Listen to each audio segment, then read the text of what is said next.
Ili jua lilikuwa jeusi 2026. Sio litakuwaje? Lakini kuna unabii wa jua. Nikaona kuna tukio linaenda kutokea kwenye jua lilikuwa jeusi. Lakini ni issue kama mbingu inatikisa, jua lilikuwa jeusi kama gunia la singa. Kama ilikuwa gunia. Mungu aliambia ombea jua. Kama jua linaenda kwa jeusi kama gunia. Jua linaenda kwa jeusi kama gunia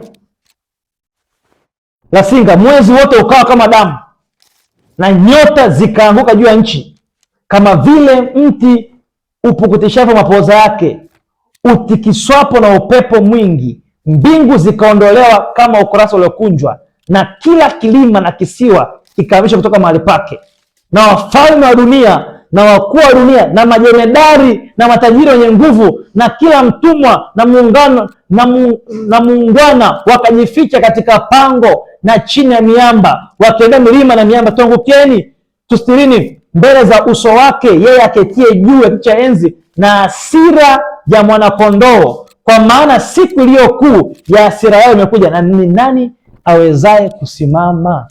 Ili jua kwa watu wa dunia litakuwa jeusi, lakini kwa kanisa la Mungu litaenda kung'aa. Haleluya, haleluya, haleluya.